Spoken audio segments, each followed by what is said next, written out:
रामनवमी के जुलूस को लेकर बिहार के कई जिलों में हुए दंगा के बाद अब एक तरफ जहां उन सभी जिलों में शांति बनाए रखने की कोशिश की जा रही है, तो वहीं दूसरी ओर सियासी गलियारे में एक बार फिर बयानबाजी का दौर शुरू हो गया है।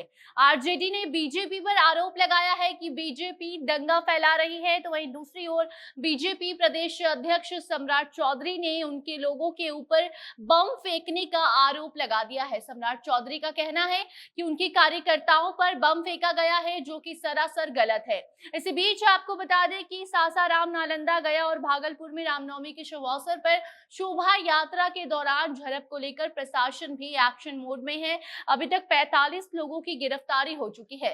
नालंदा और सासाराम में धारा 144 लागू कर इंटरनेट पर पाबंदी भी लगाई गई है और गृह मंत्री अमित शाह की रैली भी अब वहां पर सासाराम में रद्द कर दी गई है। लेकिन अब इस पर कभी बीजेपी तो कभी आरजेडी एक दूसरे को घेरने के प्रयास में जुटे हैं। बताते हैं सीएम नीतीश कुमार ने भी इस पूरे मामले पर क्या कुछ प्रतिक्रिया अपनी दी है। अब नमस्कार, आप जनता जंक्शन देख रहे हैं और मैं आपके साथ वंदना पांडे।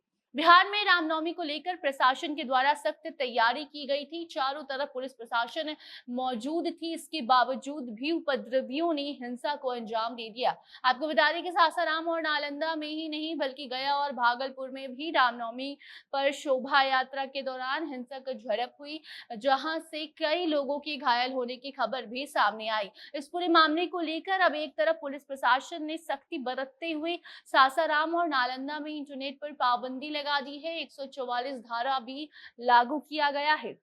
गृह मंत्री अमित शाह का दौरा आज से बिहार में शुरू हो रहा है, जिस दौरान वो सासाराम में जाकर एक कार्यक्रम में शामिल होकर जनसभा को संबोधित करने वाले थे, लेकिन अब रैली भी उनकी ये रद्द कर दी गई है।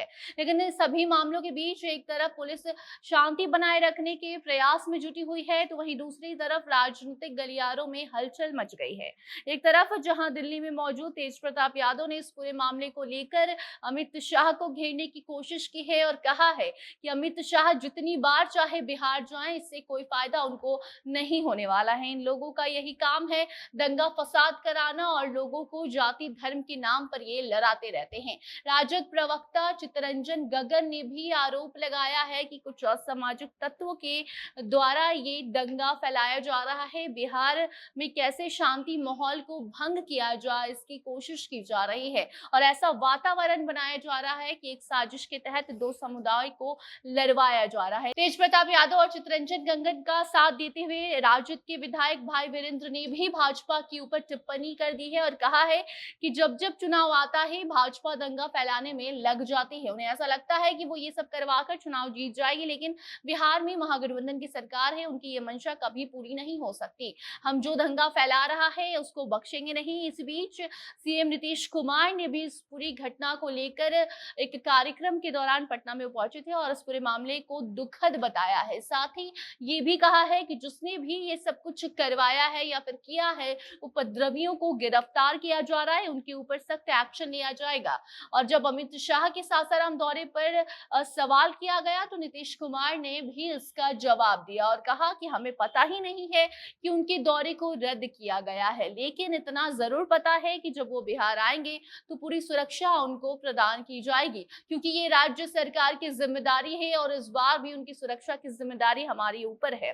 बाकी आपको हम बता दें कि बीजेपी प्रदेश अध्यक्ष सम्राट चौधरी ने इस पूरे मामले को देखते हुए इसको दुर्भाग्यपूर्ण बताया है, जिन्हें अपनी नाराजगी भी जताई है और राज्य सरकार पर निशाना साधते हुए आरोप भी लगाया है। बीजेपी के मंत्रियों को सुरक्षा नहीं मिल पा रही है और यही वजह है कि गृह मंत्री का कार्यक्रम भी रद्द किया गया है। ऐसी बातें सम्राट चौधरी ने कही है। उन्होंने बिहार सरकार के द्वारा दी जाने वाली सुरक्षा पर सवाल उठाया है। बिहार सरकार को यह याद भी दिलवाया है कि सम्राट अशोक उनके आराध्य हैं और सम्राट अशोक के बारे में तो नीतीश कुमार को जानकारी भी नहीं थी। बीजेपी के द्वारा ही सम्राट अशोक की जो विचारधारा है इसको आगे ले जाने की कवायद शुरू हुई और इसको लेकर अब कार्यक्रम भी किए जाते रहते हैं। लेकिन अफसोस भी जताया है और कहा है कि नवादा में होने वाले कार्यक्रम को इस हिंसा की वजह से रद्द करना पड़ा, जो कि बेहद ही अफसोस भरा है। सम्राट चौधरी ने यहाँ तक कह दिया कि उनके लोगों पर तो बम फेंका गया है, जो कि सरासर गलत है। बाकी आपको हम बता दें कि नालंदा में 27 लोगों को गिरफ्तार किया गया है, जबकि सासाराम में 18 लोगों की गिरफ्तारी हो चुकी है। दोनों जिलों में अभी तक कुल 45 लोग हिरासत में ले लिए गए हैं, जहां एक तरफ सासाराम में करीब 12 लोगों की घायल होने की भी खबर सामने आई है। वहीं दूसरी ओर अगर हम नालंदा की बात करें तो वहां पे भी कई वाहन को क्षतिग्रस्त किया गया, एक सिपाही भी घायल हुआ। वहीं दूसरी तरफ बिहार शरीफ के गगन दीवान मोहल्ले के पास भी दो पक्षों में जो विवाद हुआ, फायरिंग की खबर जो सामने आई। नीतीश कुमार के गृह जिले से 14 लोगों के घायल होने की खबर आई है। कई वाहन को फूका गया, दुकानों में भी तोड़फोड़ की गई, आग लगाने की कोशिश की गई। घटना पर पहुंचे पुलिस प्रशासन ने जैसे तैसे लोगों को समझाया, स्थिति को काबू में किया गया और उसके बाद नालंदा और सासाराम में अगले आदेश तक 144 धारा लागू कर दिया गया है। इंटरनेट पर भी पाबंदी लगा दी गई है। अब इस पूरे मामले पर आगे क्या कुछ अपडेट आती है आपको हम बताएंगे। फिलहाल अमित शाह का सासाराम दौरा रद्द किया गया है और अब इस पर कभी आरजेडी तो कभी बीजेपी के द्वारा अलग अलग आरोप लगाए जा रहे हैं, टिप्पणी की जा रही है। इन सभी टिप्पणियों को लेकर और इस पूरे मामले को लेकर आपकी क्या राय है, कमेंट सेक्शन में बताइए, वीडियो को शेयर कीजिए और बाकी अन्य खबरों के लिए बने रहें जनता जंक्शन के साथ। कैमरे के पीछे थे विशाल और मैं थी आपके साथ वंदना। धन्यवाद।